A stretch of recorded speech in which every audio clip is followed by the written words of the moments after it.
Hello and assalamu alaikum everyone. I am Kashif Kamran and welcome to the AAA webinars to success for December 2024 exam. These webinars are the free one which I do for my YouTube channel and for the benefits of the AAA students globally. Let's see what is in store for this webinar. In this particular webinar, I will be focusing on from September to December 24, I will be investigating have there been any addition which you should be aware of. I will be looking at the focus list, examiner mindset, time management, and professional skills. Let's open each one of them in order. The very first thing is to look for has something changed from September 24 to December 24 exams? And the answer to this is no. Since the September 24 exams are over and now we're preparing for the December 2024 exams, there has been no changes. There has been no new publications by the AAA examining team over the last 3 months. That means there is no particular new article which you should be preparing for the December 24 exams, nor there is any particular current issue.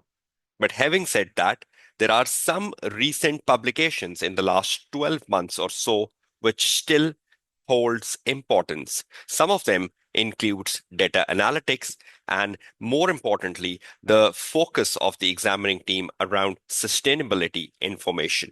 I'll be coming to that shortly. The focus list for the December 2024 exams.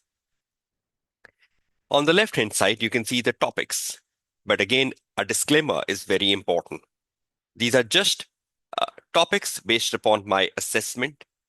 This is not a substitute that you're not substitute that you should not be revising or going through the full syllabus. That is very, very important. Now, in terms of my focus list on the left-hand side, quality management definitely is a dominating area, and I believe it will continue to dominate the December 2024 exams as well. Sustainability assurance, we know that there is a focus on sustainability assurance, 3 publications around that in the last 12 months. And again, that holds quite a significant position, according to me, for the upcoming AAA December 2024 exams. Review of prospective financial information, due diligence, revision of the standards, that is key to success.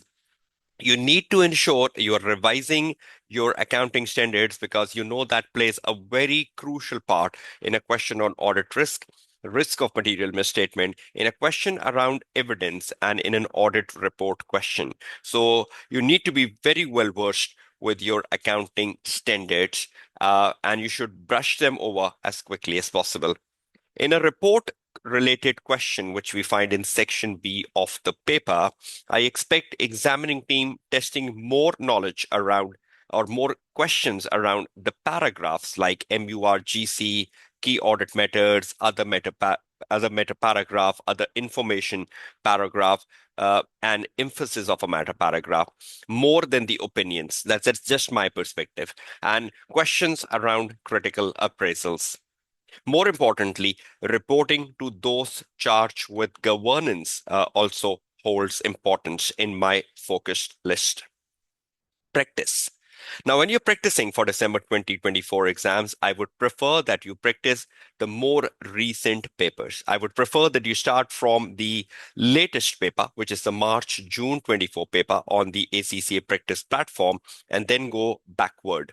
And I would prefer if you can do the latest 6 papers, that would be sufficient and appropriate for your exam preparation. But please ensure you are doing your ACCA December 2024 mock. That is very, very important. So if you do 6 recent papers, plus you do the mock, that's 7, and that's good enough in that 1 month you are left ahead of your exams. So that is the focus list in terms of the topics and the practice. But again, the full syllabus is very, very important.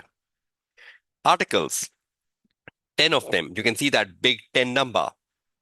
I devised a list of 10 very important articles, which I believe you should be going through. You can see that list on your screen now. Articles around sustainability information and sustainability assurance under the syllabus area F are very important. There are three of them, which you can see in front of your screen. One is the proposed international standard on sustainability assurance 5000. The other two are assurance of social, environmental, and sustainability information part 1 and part 2. Then we know there is a plenty of focus by the examining team on quality management. So it's better that you explore ISQM1 and ISQM2 as articles, because there are plenty of areas within the articles which are still not tested and could be tested in the future exams. So please ensure you go through the two articles, ISQM1 and ISQM2, under the syllabus area C.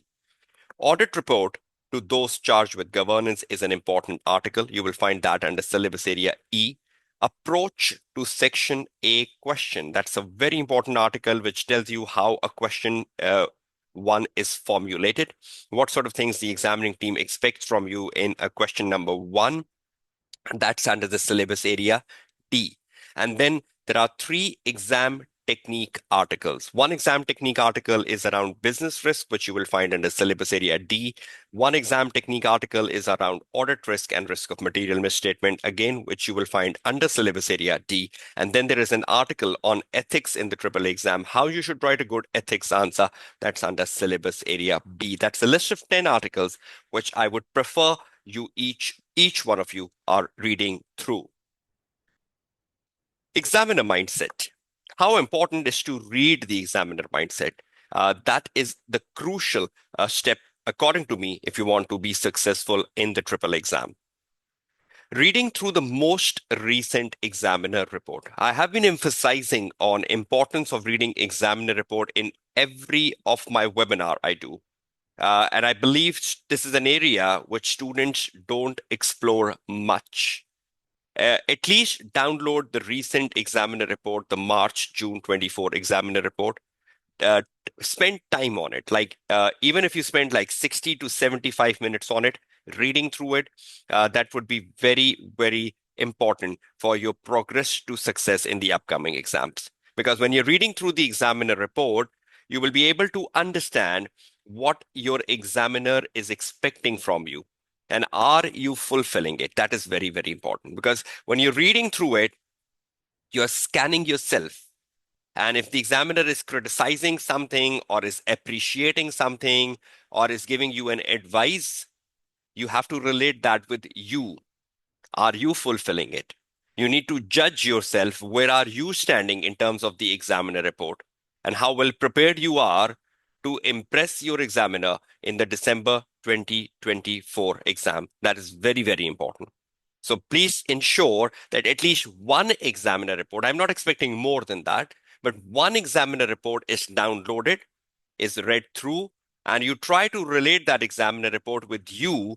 Are you fulfilling it? Whatever the examiner is saying in the examiner report. You might find a lot of flaws, a lot of shortcomings, and a lot of gaps which you can fill up before the December 24 exam. So the basic purpose is identify the gaps.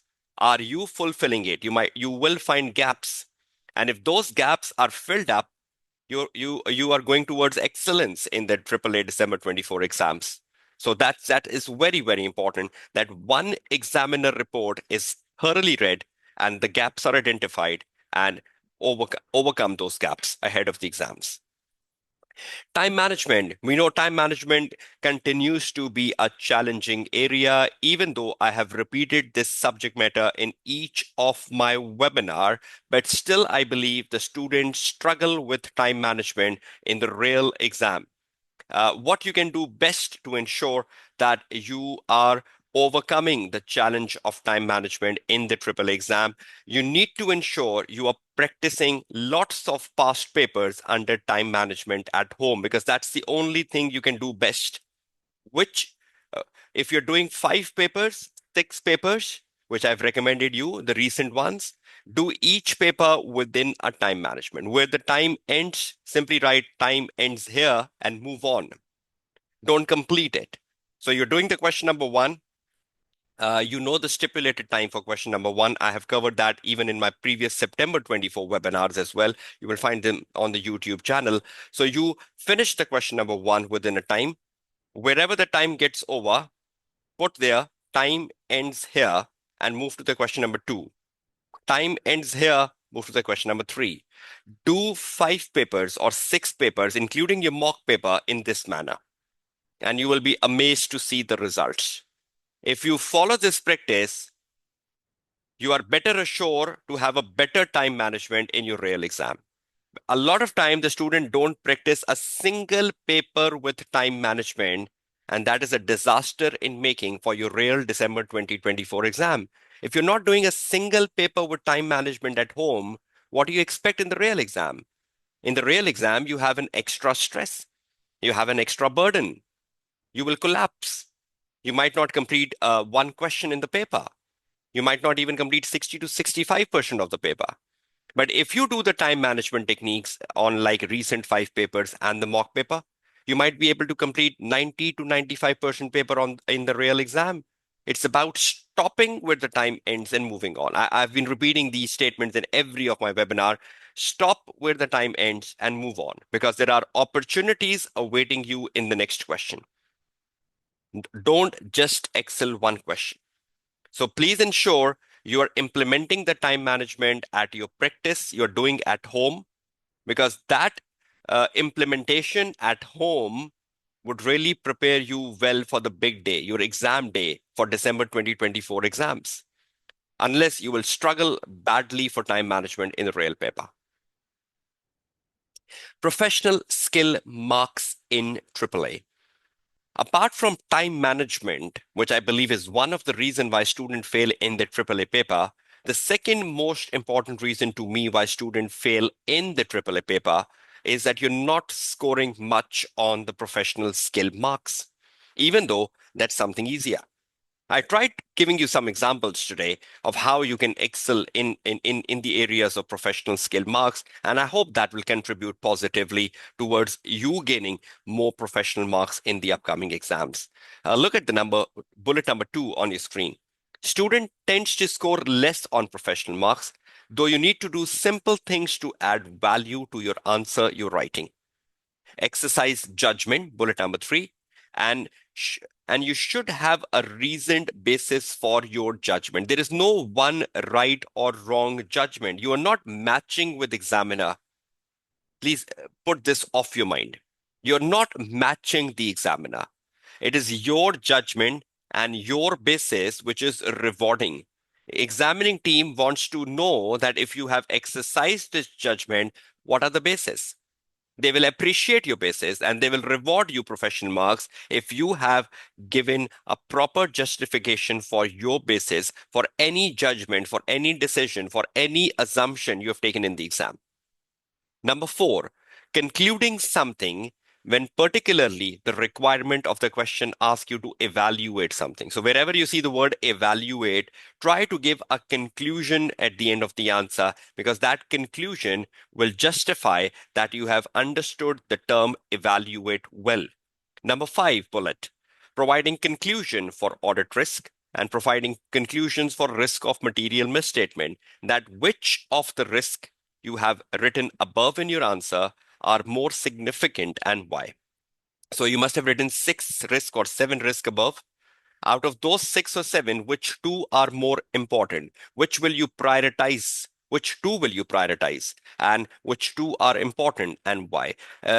It's not just telling this and this is important. It's also telling this and this is important and why. If you miss on the why, you're losing your professional marks. So the why is very, very important. At times, the students simply identify that this and this is important, but they fail to justify why. That is very, very important. And that's what the examining team is looking for. Investigating management bias wherever possible in the scenario, in an audit risk question, in a risk of material misstatement question, or it could be elsewhere in an evidence question or in a reporting question. Wherever you find anything fishy, anything skeptical, anything suspicious, and you believe this has been done by the management to fabricate the financial statements, please do comment on that. So wherever possible, wherever you find something suspicious, something you believe management is doing to window dress a financial statement, don't ignore it. Comment on it, because you need to be skeptical. You need to demonstrate your skeptical mindset. You need to ensure that management is the one who is involved in the window dressing. And all the information which is given in the AAA paper is about the management, is about what the management is doing. So there could be some indicators of management bias present in some questions. Wherever they are, investigate them and write upon them. Lastly, try identify the trend analysis, something increasing or decreasing in the numbers shown to you. If numbers are given to you, see what is rising and what is falling in the numbers. Relate those risings and fallings with your risk answers. Relate those risings and falling with any indicator of management bias. A lot of time, if the numbers are given, students don't use them. Try to find the increase or decrease, or start to find a ratio, even though the examining team is not asking for. But yes, that could really give a very good value addition to your answer. So you can relate a number. Suppose if there is a risk of overstatement in sales, and you're writing about the risk of overstatement in sales, but you go and see the numbers. The sales have risen by 14% over the last year. So you would be a good student if you say there is a risk of overstatement in sales, and the sales have already increased by 14% over the last year, means such risk exists. So relating numbers with your statements where possible, you will be writing a very impressive answer for your marker, and the marker will be very happy with you.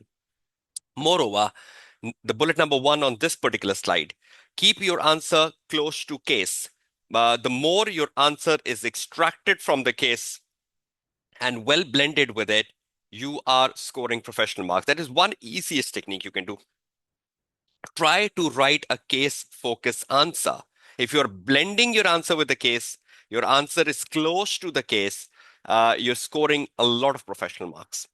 Number 2, discuss a clear implication of business risk, bracket commercial acumen. We know that's one area where commercial acumen comes in the paper, as to how the risk will impact the business objective. So if you're writing upon the risk, be sure how this risk will impact on the business profitability, or on the business competitive advantage, or on the business reputation, or on the business relationship with stakeholders. There are so many business objectives, right? Yes, the financial objectives are more important than the non-financial objectives.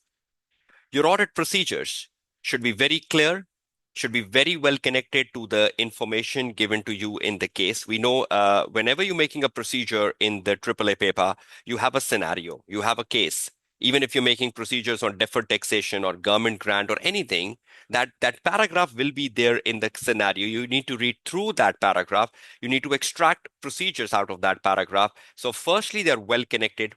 And secondly, your procedures are clear in accordance with the information given to you on the day of exam. In every procedure, please ensure you are asking a question to yourself why you are doing so. Because for every procedure, you have to write a purpose. Fourth bullet, mostly student tends to tell that this will lead to a qualified opinion, but does not justify why. You simply say this will lead to a qualified opinion, or this will lead to a disclaimer of opinion, but you're not giving justification of your judgment. I mentioned that earlier. What are basis of your judgment? What are justification of your judgment? That is very, very important. Just simply stating this will be a qualified opinion is not impressing the marker. No value additions. Second last bullet, even in an ethics question, student fail to justify why it is a threat. They simply will tell this is a self-interest threat or a self-review threat. Again, no justifications. Why? No reasonings. Why? If you're not giving justifications, if you're not giving reasonings, you're not impressing, you're not giving any value addition to your answer. Lastly, reasons. Why? Implication, lack of judgment, not investigating management bias, not questioning management opinions given in the scenario, or not or the statements of the management skeptically are some common reasons that you're not scoring professional marks. Either you're not investigating management bias, either you're not challenging the management statements, Either you are not telling the why, either you're not telling the implications, either you're not exercising sound judgments, either you're not giving the basis of your judgment, either you're not giving proper reasons. You're doing something in the last bullet within your answer in section A and B where you're scoring less on professional marks. I hope this discussion around professional marks will help you excel on it. If you investigate the recent examiner report, you read through it, you will be able to identify more information on that, more gaps between you and the examiner on professional marks, which you can really fill up. I hope you will thoroughly enjoy this webinar where we spoke about the focus list of practice, the focus list of topic, the focus list of articles. We even talked about time management, professional skills, and we even talked about has anything changed from September to December 24. So this was just a crisp webinar just to give you an idea, a mindset. If you're preparing yourself for AAA December 24 and you're not my student and you're using my free resources over the YouTube, so this is for your benefit. So at least you get something out of it and you can make a strategy for the next 30 days and you stick to it. I wish you all success. Your tutor Kashif Kamran signing off from this AAA webinar to success for December 24. Take care. Goodbye and Allah Hafiz.